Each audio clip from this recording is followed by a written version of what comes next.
And so lastly, I want to just sum up and say, how can the Ahlul Sunnah wal Jama'ah succeed? And this in itself is a subject of its own entity. Ala Hazrat alayhi rahmah, in one of his letters dated 1912 in his Maktubat to Maulana Khurram Ali Chishti rahmatullah alayhi, he talked about this, saying, there are three things the Ahlul Sunnah need in order to succeed, to be successful. If we want strength as a community, as a jama'ah, we need to have three things. Number one, ittihadul ulama. Number two, tahammul shaq biqadr taq.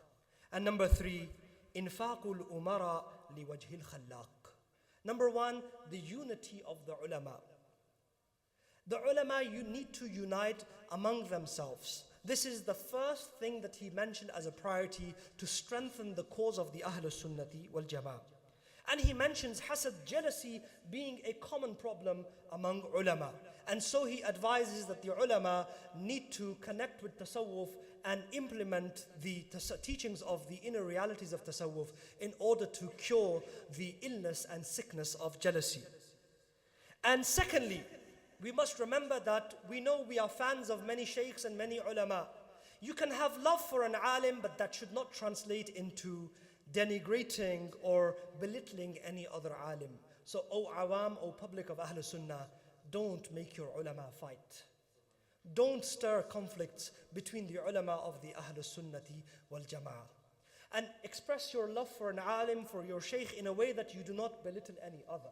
This is how you can have an input in keeping the ulama united without stirring any problems.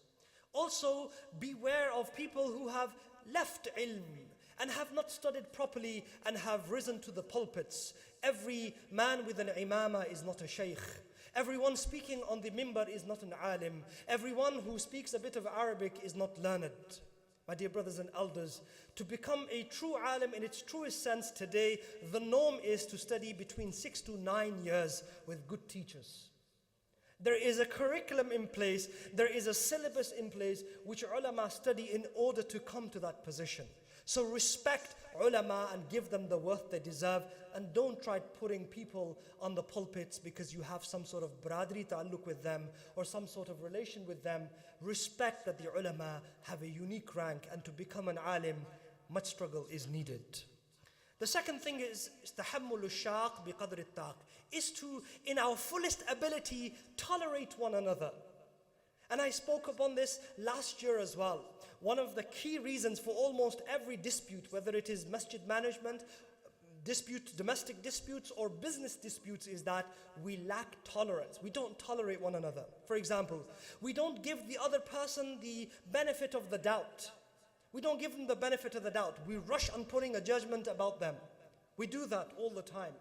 And so we are not making excuses for other people the way we expect other people to make excuses for us. So we need to begin that relationship in which we begin to tolerate one another. And by tolerating one another, inshallah, we can remain united. And lastly is infaqul umara liwajhil khallaq, is that the rich people, the affluent people, need to spend for the sake of Allah.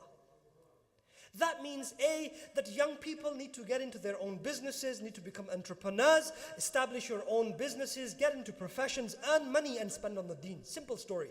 What are you doing at home? People in this country weigh the hour, measure the hour by the minimum salary, which is what these days? What's the minimum salary these days? G? 7.20. An hour in this country is equal to 7.20. If you have wasted an hour, that's £7.20 gone down the bin. Did you know that £7.20 could have been spent on the cause of the deen? That could have published some books, that could have paid for the hiring of a teacher, a good quality qari of the Quran, and an alim to teach the Quran and Sunnah. So young people need to start getting self-employed. I would encourage people to leave employments and become self-employed. There are so many opportunities today. The digital world has opened up a stream of opportunities so that Muslims can be affluent. Ala Hazrat alayhi rahmah said, this is the time in which the work of deen cannot happen without money. The Ahlul Sunnah needs good, affluent people. The problem is our rich people want to spend in those causes that create and give them name and fame. They want to spend on, and if it's not khwani, and do excuse me because this is the utmost truth, we will spend thousands on a na'at mahfil, yet our ulama are living off a wage and still claiming the social benefits. Isn't this true? We have ulama that have to take zakats in Pakistan to run their madrasa, yet hundreds of our Naat Khans take thousands of pounds from our awam. This is something that everybody needs to be thinking about. The Ahlul Sunnah need to set their priorities right. The fard comes before the wajib comes before the sunnah comes before the mustahab. Prioritize where they spend their money and how they spend their money. The day the Ahlul Sunnah wal Jama'ah are able to prioritize their tasks properly, and rich people are able to spend on the priorities of the Ahlul Sunnah only for the sake of Allah subhanahu wa ta'ala, that is the day that the Ahlul Sunnah shall embark the journey to success. Wa akhiru da'wana alhamdulillahi rabbil alameen.